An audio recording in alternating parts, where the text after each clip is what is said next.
Well, let the battle begin. Anybody knows this guy? This guy right here? Joshua, right? It's one of my favorite people in the Bible. There's two people that I like from my very young age, and that's why I called this dude Joshua. Because, as a matter of fact, the only thing that I told the woman that I met, I said, if you agree to our son to be Joshua, she said, yes. I said, done, we're married. So that was the whole dating experience that we had with that conversation.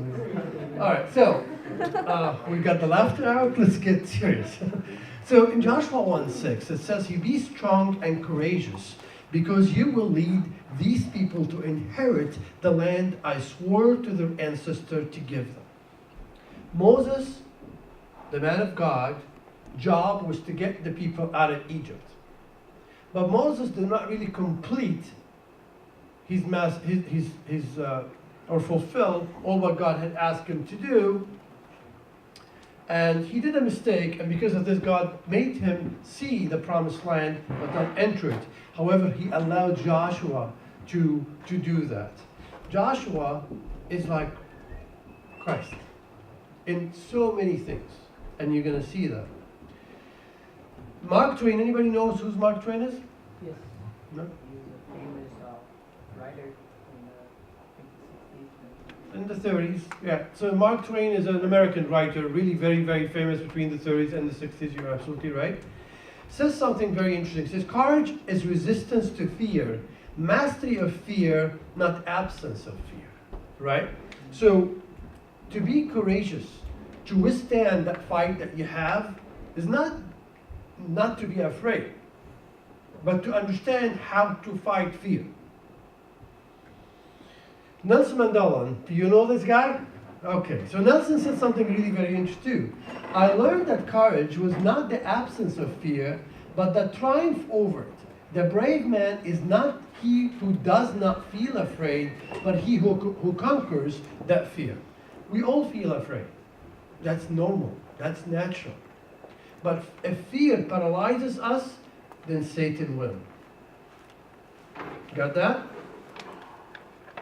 So, I like this. You see that?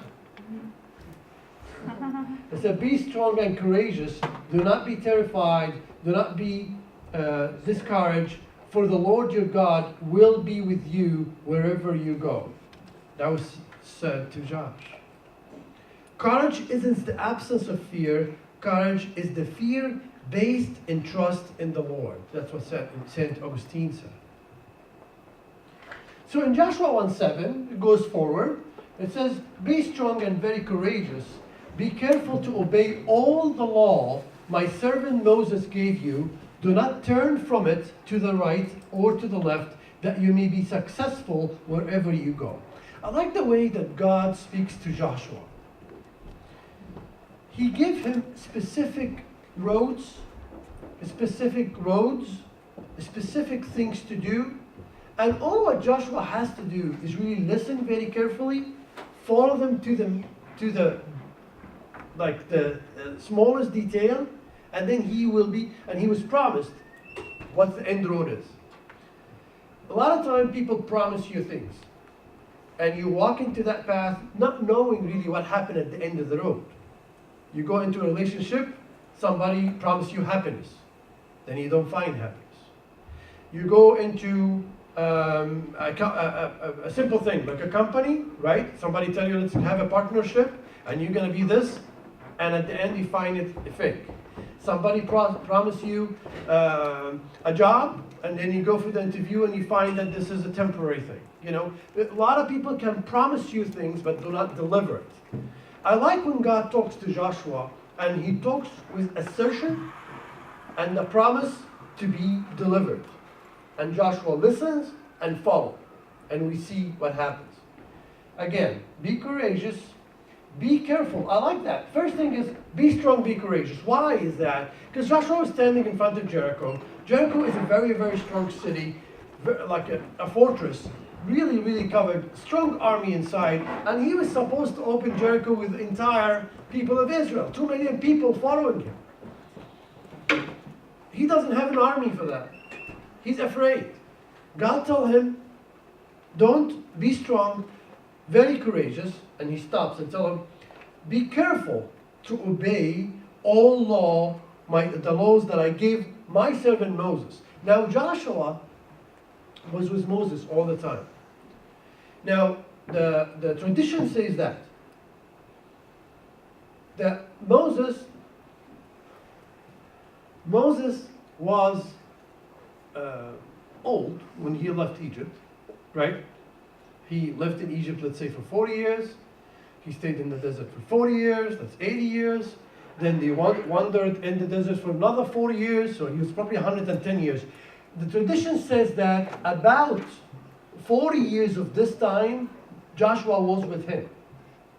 That Joshua was about 12 years old when Moses started, and he stuck to his hip for all that time. I mean, when Joshua started listening to God, he was in early 50s. But Joshua learned from Moses so much.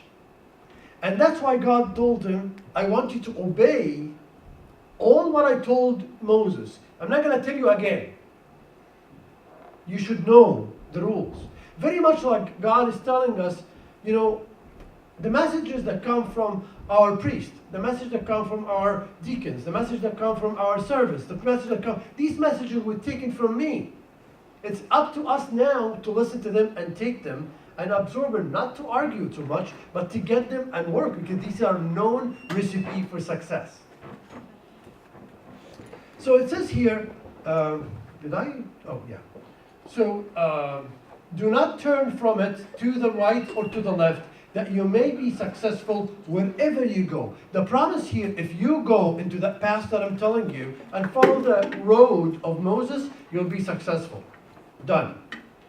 Then he goes to verse 8, go a little bit further. He said, keep this book of the law always on your lips. Meditate on it day and day out, so that you may be careful to do everything written in it. Then you will be prosperous and successful. So he said,